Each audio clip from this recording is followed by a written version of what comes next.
So meron tayo ditong pinadalang rancho na sobrang kapal ng wen.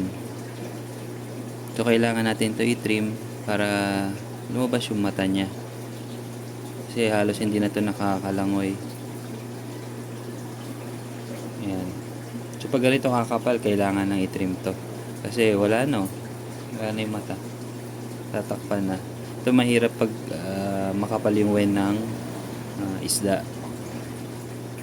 Ito ang maintenance niya. So kahapon pa to nandito, inacclimate, tapos inobserve muna kung magiging active. Okay naman siya, maging active siya. So pwede nating simulan na yung procedure. So ito na yung tab natin kung saan natin yung patutulugin yung isda. So ito may fish stabilizer na to and 7 liters of water. So sa solution yan, kung ilang liters, halimbawa ito 7 liters. So 1 liter isang patak ng fish stabilizer. Nililink ko sa description kung saan nyo mabibili. So yun yung ginagamit ko dito. So ita-transfer ko na yung isda.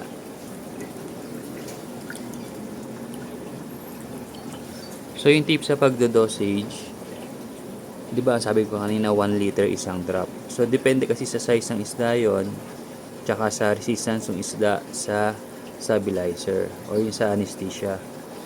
So hindi yun mag-fix sa ganong ratio. Yung 1 liter is 1 drop. So depende sa isda yon. So parang sa akin, yun lang yung magiging baseline nyo. And then o-observe nyo siya for 15 minutes. So for 15 minutes, pag hindi pa natutulog yung isda o hindi pa siya tumataob, ibig sabihin kaya niya i-resist pa yung stabilizer. So kailangan nyo pa magdagdag ng another 7 drops uli.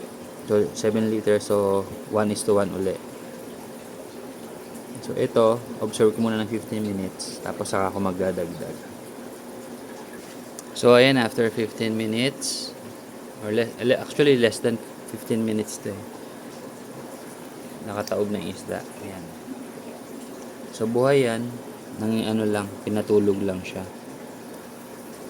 So yan. So pag ganito, pwede nyo nang simulan yung operation sa kanyang wen. Okay? So gamit kayo ng ganito, stainless steel na nipper. Dapat sterilize to para hindi ma-infection.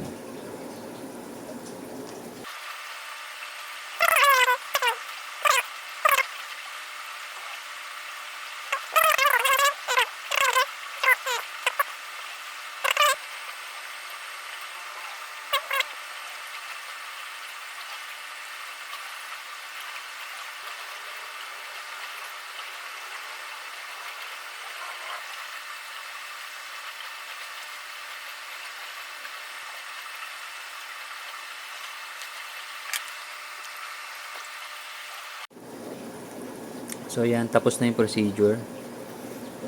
Okay na ako dun sa pagkakakat niya. So kailangan natin siya i-transfer sa recovery tank kasi set up rin tayo. So ito na yung kanya magiging recovery tank. So may aeration, tapos yung tubig nito dapat aged water. Huwag nyong gagamitin yung tank water niya. Dapat aged water na same temperature para malinis. Tapos ita-transfer na rin natin siya agad. Yan. Tapos para dun sa mga open wounds niya, kasi may mga namumula yan normal lang yon. Pag nagtitrim kayo, lalagyan nyo ngayon ng methylene blue para hindi magka-infection. Ito, methylene blue, available din to sa shop namin. So ang dosage nito hindi naman ganun ka-critical, basta mag color blue lang yung water. Yan, okay na yan. So antay lang tayo ng mga several minutes hanggang sa makarecover siya. Tapos tingnan na natin.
So yun, after 6 minutes, naka-recover na agad siya. At mas active siya ngayon compare nung una nating nakita. So, mas naging komportable na ngayon yung isda kasi may nakikita na siya. Kaya naghahanap na agad siya ng pagkain. So, yung ganyang itsura niya, normal lang yan sa bagong trim na parang mukhang zombie. Hindi rin kasi natin pwedeng i-overdo yung pagtitrim kasi baka madisgrasya yung isda. So kung gusto pa natin i-fine tune to, paparecover muna natin siya uli ng ilang araw tapos uulitin natin yung procedure kung gusto pang mas maraming matanggal na wen. Pero for me, okay na siya ngayon. Pag naka-recover yan, mag-heal tapos magbabalance din naman yan in time. So marami nagtatanong kung gaano katagal tumubo uli yung wen. So, depende yan sa isda, sa genetics, at sa kung paano tayo magpakain sa diet nila. So, yun lang. Sana nakatulong tong quick tip na to. Kung may mga tanong pa kayo, message nyo ko or mag-comment kayo sa video na to. Tapos, yung mga products na ginamit ko dito, ililink ko na lang sa description para madali nyo silang makita. So, pwede kayo mag-DIY nito. Kung ayaw nyo, hindi kayo komportable, pwede kayo mag-message para sa rates kung magkano yung service ng wen trimming. Okay, so yun lang. Salamat.